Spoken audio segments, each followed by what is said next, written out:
पूजा पाठ, कर्मकांड, ज्योतिष सीखने एवं सनातन धर्म से संबंधित वास्तु शास्त्र, जंत्र मंत्र, तंत्र, शास्त्रोक्त ज्ञान प्राप्त करने के लिए जुड़े हमारे इस चैनल से।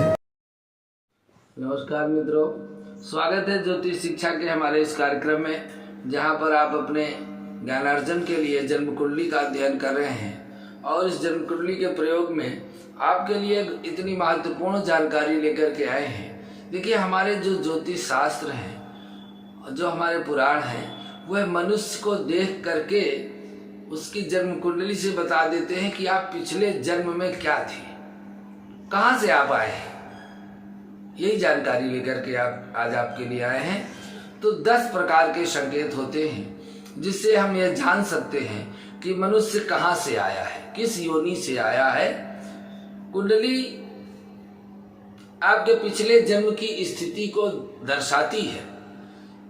पिछले जन्म में आप क्या थे, आप देखेंगे कुंडली, हस्तरेखा या सामुद्रिक विद्या के जानकार व्यक्ति आपके पिछले जन्मों के भी सूत्र बताते हैं। तो ज्योतिष शास्त्र के अनुसार जब भी जातक पैदा होता है तो उसका एक जन्म चक्र बनाया जाता है। वह अपनी भुक्त और भोग्य दशाओं के साथ पिछले जन्म में भी कुछ सूत्र लेकर आता है। ऐसा कोई जातक नहीं हो तो जो अपनी भुक्त दशा और भोग्य दशा के शून्य में पैदा हो। कोई राहु की दशा में बीमार हुआ, पूजा हुई, दवा भी हुई, लेकिन नहीं बचा, तो उसी दशा के अगले चरण में ही उसका जन्म होगा। जब वह जन्म लेगा तो वह दशा पीछे वाली, जिसको विंशोत्तरी दशा कहते हैं। इसका मतलब कि राहु की आधी दशा उसने उधर भोग किया और राहु की इधर आधी दशा का भोग करने के लिए आया है। यह विंशोत्तरी से पता चलता है, अर्थात विंशोत्तरी महादशा अनवरत नक्षत्रों के क्रम में चलती रहती है। हमारा शरीर बदलता रहता है और हमें वही दशा क्रमशः मिलती रहती है। ज्योतिष धारणा के अनुसार मनुष्य के वर्तमान जीवन में कुछ भी अच्छा या बुरा अनायास घट रहा है तो वह पिछले जन्मों के संयोग से घट रहा है। पिछले जन्म का यदि प्रारब्ध का भोग ना हो तो हर मनुष्य गोरा है तो गोरे पैदा हो, काला है तो काला ही पैदा हो, बुद्धिमान पैदा ही होगा, मूर्ख नहीं होगा, अथवा मूर्ख पैदा होंगे, बुद्धिमान नहीं होंगे। इन सब चीजों से यह सिद्ध हो चुका है कि पिछले कर्म मनुष्य को साथ में जोड़े रहते हैं। पिछले जन्म के अच्छे कर्म से मनुष्य जब पैदा होता है तो बड़े घराने में पैदा होता है। कोई व्यक्ति बड़े गरीब घर में पैदा होता है क्योंकि पिछले जन्म से खराब कर्म करके आया है। उसी हिसाब से उसको परिवार मिलता है। हो सकता है इस जन्म में भी अच्छा बुरा कर रहे हैं, उसका खामियाजा हमें अगले जन्म में जरूर मिलेगा। क्योंकि कहा गया है कि अवश्य में भोक्तव्यम कृत कर्म शुभाशुभ। हमें जो भी हम कर्म कर रहे हैं उसका हिसाब किताब हमको जरूर मिलेगा, भले इस शरीर में मिले या अगले शरीर में मिले। यह पाप का और पुण्य का घड़ा है, तब तक संभाले रहेंगे जब तक कि फूटता नहीं। हो सकता है कि जन्म में किए गए अच्छे या बुरे कर्म अगले जन्म तक पीछा ना करें, पुण्य का कर्म अधिक हो जाए। ज्योतिष के अनुसार जातक के लग्न में उच्च का कोई ग्रह हो, स्वराशि का कोई ग्रह हो, बुध या चंद्रमा की स्थिति वहां उपस्थिति हो, तो ये समझ लीजिए कि यदि बुध और चंद्रमा लग्न में स्वग्रही या उच्च के होकर बैठे हैं तो यह व्यक्ति पिछले जन्म में व्यापारी था, सद्गुणी था, सदाचारी, शालीन था और वैश्य पुत्र होकर के विविध क्लेशों से ग्रस्त था। इसलिए इसका इस जन्म में लग्न में बुध या चंद्रमा।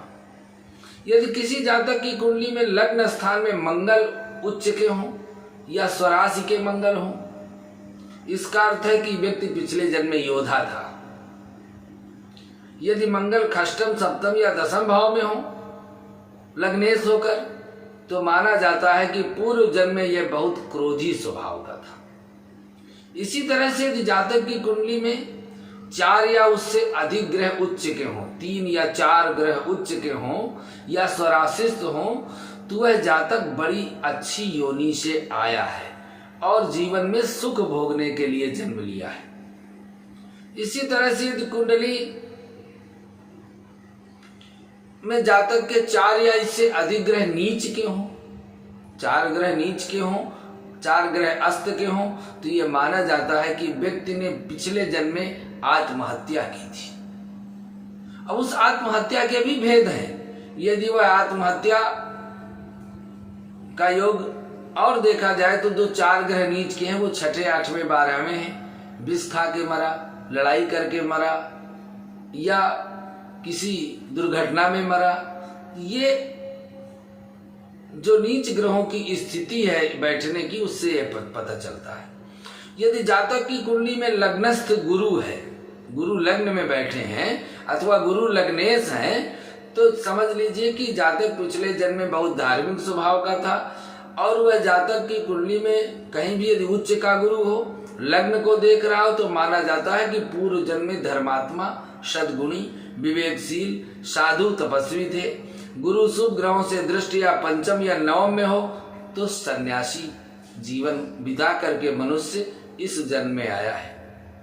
इसी तरह से यदि कुंडली में सूर्य 6ठे, 8वें, 12वें भाव में अथवा नीच के हो जाए, तुला राशि में हो जाए, सूर्य तुला में नीच के होते हैं, किसी भी भाव में बैठ जाए, तो समझ लीजिए कि जातक पिछले जन्म में भ्रष्ट जीवन जी करके आया है। इसी तरह से यदि जातक की कुंडली लग्न में या 7वें भाव में शुक्र ग्रह बैठे हों, लग्न में बैठे हों या 7वें भाव में बैठे हों, तो जातक पूर्व जन्म में सभी सुखों को भोगने वाला राजा, महाजन या सेठ था। इसी तरह से यदि जातक की जन्म कुंडली में लग्न एकादश, सप्तम या चौथे भाव में शनि हो, लग्न में हो, सप्तम में हो, चौथे भाव में हो या एकादश भाव में हो, तो जातक पूर्व जन्म में पाप पूर्ण कार्यों में लिप्त था, अब यहां पर भोगने के लिए आया है।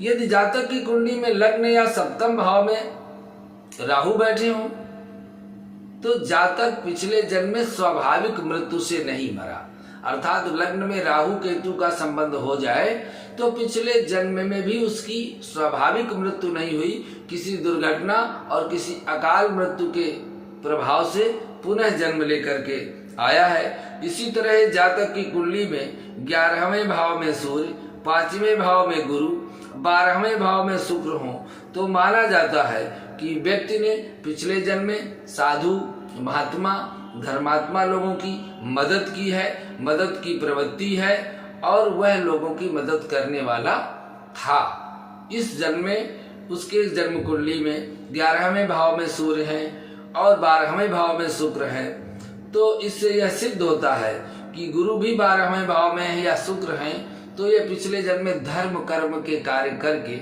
और यहाँ सुख भोगने के लिए आया है। इसलिए मित्रों, यह ज्योतिष शास्त्र है। गरुड़ पुराण में तो यहाँ तक दर्शाया गया है कि यदि पिछले जन्म में व्यक्ति ने किस तरह से आत्महत्या की, विष खा के मरा है, तो इस जन्म में बहुत कड़ू बोलने वाला, बहुत तामसी, बड़ा क्रोधी होता है। और यदि अच्छे कर्म करके आया है तो इस जन्म में भी वह शालीन होगा, शांत होगा, शुद्ध चित्त होगा, छल कपट नहीं होगा उसके अंदर। इसी तरह से यह व्यक्ति पिछले जन्म में किसी की हत्या करके आता है तो इस जन्म में भी वह हत्या उसके सिर पर मड़राती रहती है, और जब भी वह उस समाज में जाता है तो उन लोगों पर क्रोध करने लगे। कोई आदमी देखो भाइयों पर क्रोध करता है, कोई मित्रों पर करता है, कोई स्त्रियों पर करता है, अर्थात पिछले जन्म यह उनको कष्ट दे करके आया है। यह आपको हमने बताने का प्रयास किया कि आप भी अपनी जन्म कुंडली से पिछले जन्म में आप क्या थे, कैसे थे, यह जानने का प्रयास, बताने का प्रयास हमने किया है। आज के लिए बस इतना ही। अगले भाग में पुनः आपके लिए महत्वपूर्ण जानकारी के साथ उपस्थित होते हैं। नमस्कार।